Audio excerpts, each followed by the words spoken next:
Assalamualaikum teman-teman semua.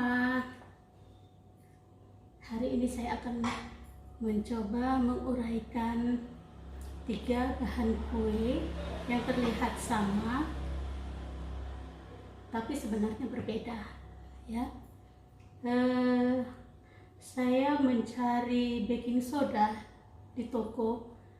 Pelayan toko banyak memberikan baking powder atau di toko yang lain memberikan soda kue. Alasannya sama kak katanya, padahal berbeda ya. Jadi baking soda ini hampir sama dengan soda kue ya. Boleh dilihat, ini baking soda, ini soda kue, nampak ya.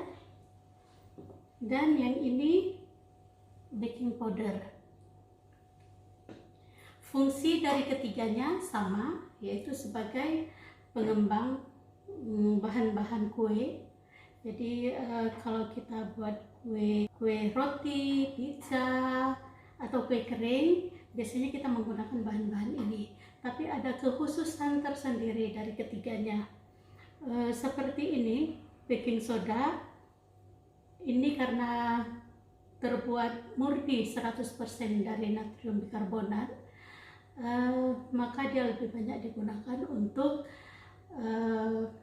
kue-kue yang bersifat lembut ya, seperti cake, cookies, atau roti sobek, pizza ya. Ini baking soda sama dengan soda kue, demikian juga ya, jadi boleh digunakan. Sedangkan untuk baking powder ini dia lebih bersifat asam, dan apabila dicampurkan ke makanan itu cenderung akan membuat makanan sedikit lebih keras. Jadi dia lebih banyak digunakan pada kue-kue kering ya. Ini dia baking powder. Oke, nah ketiga-tiga ini sebagai bahan pembuat makanan ya. Yang dua ini. Nah, saya mau bicara tentang baking soda. Ternyata baking soda ini tidak hanya digunakan untuk membuat kue, tapi dia juga bisa digunakan sebagai bahan pembersih. Bisa sebagai bahan pembersih makanan. Jadi di sini akan kalau kita baca keterangannya banyak ya. Bisa sebagai pembersih makanan, seumpama kita membeli bahan makanan, buah-buahan, sayur-sayuran, itu boleh kita rendam, kemudian kita campur sedikit dengan baking soda di air perendamannya, itu kita cuci, itu akan bersih dari zat-zat kimia yang menempel di buah-buahan dan sayuran tersebut. Kemudian baking soda ini juga bisa digunakan sebagai pembersih pakaian. Jadi seandainya kita mencuci pakaian, kita rendam, tambahkan sedikit dengan baking soda.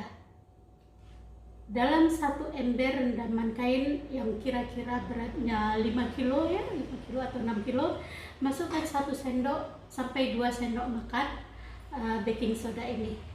Biarkan tercampur rata, atau kalau mau masuk ke mesin cuci, langsung dicuci juga nggak apa-apa, langsung diputar. Bersih pakaian kita. Jadi hitam-hitam yang ada di kerah itu akan hilang dengan pemakaian baking soda. Tapi bukan sekali pemakaian ya Bu Ibu. Setiap membersihkan pakaian kita pakai baking soda.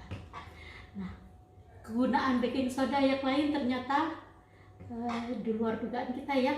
Ini ternyata bisa digunakan untuk bersih-bersih. Umpamanya kita membersihkan piring atau gelas. Terkadang itu noda-noda kopi atau teh suka lengket ya di gelas. Nah, bisa dibersihkan dengan baking soda ini. Caranya gampang, tinggal kita buka, kita tuangkan ke gelasnya ya. Umpamanya ini gelas yang kotor, kita tuang, kemudian tunggu sebentar, ambil sabun dengan ininya, penggosoknya kita gosok secara pelan, maka noda-noda hitamnya akan hilang, bersih.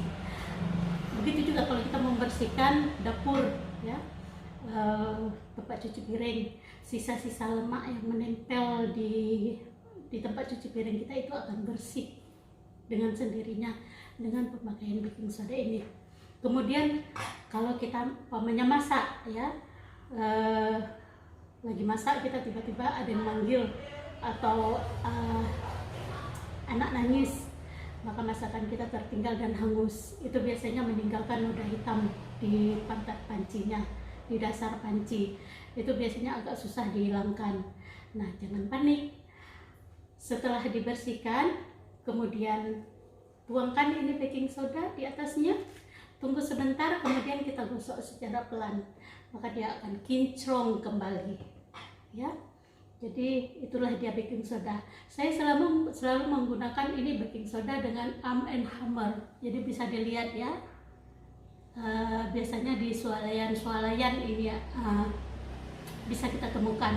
Kalau di toko-toko kecil mungkin agak susah ya, tapi dia ada packing yang besar lagi yang isinya sampai 5 kilo atau 2 kilo. Itu biasanya kita belinya di toko bangunan ya. Kalau ini yang ukuran-ukuran begini, ini bisa di toko makanan kita beli. Kalau ini sih soda kue dengan baking powder, ini apalagi ini cap kupu-kupu ya, ini gampang nyarinya, hampir di sebuah swalayan ada, atau di toko-toko makanan yang kecil juga ada dijual ya.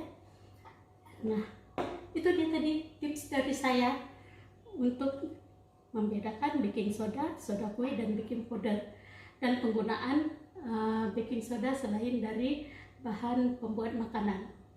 Oke saudara-saudara, pemirsa semua, kalau kira-kira tips ini bermanfaat, silakan like, kemudian komen di bawahnya, kemudian subscribe, dan jangan lupa di share ya, supaya yang lain juga tahu manfaat dari baking soda, soda kue, dan baking powder ini. Oke, terima kasih sudah menonton. Assalamualaikum warahmatullahi wabarakatuh. Dadah.